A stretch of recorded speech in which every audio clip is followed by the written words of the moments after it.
to veterans and other dependents and stuff. But we got to get to the heart of the matter on something we haven't touched upon in quite a while. Yeah, and that's how do you establish service-connected disability?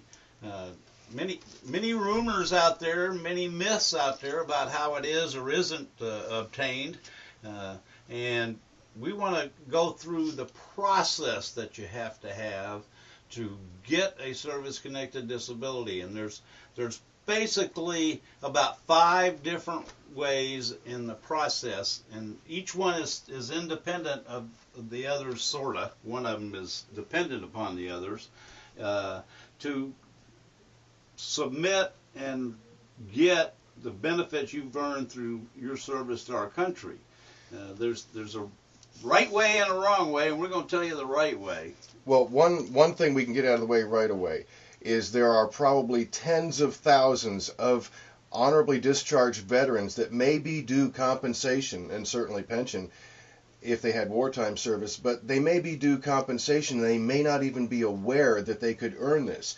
So the nuts and bolts of it is when you were on active duty, you didn't have a workers' comp agreement like you might have for a civilian job. Yeah, where good if you point. got injured, if you got injured on the job working for Pepsi or the mechanic shop down the street, you would have some sort of workers' compensation insurance.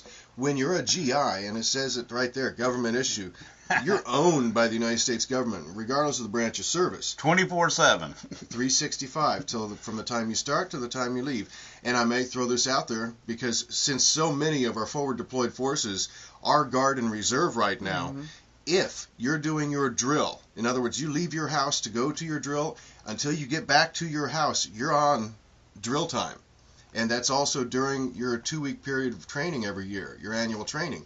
So not just for active duty folks, when you are doing active duty training, this is going to be applicable if something happens. So again, Key there. Good point. You got to, if you're in an active duty status, reserve, guard, or active duty, and you're injured, or you acquire a chronic disease. First off, in these days, if you get a hangnail, they'll do a line of duty determination. So it has to be found to be in line of duty, particularly if you're not at work when let's say an accident occurs that injures you that may last for life.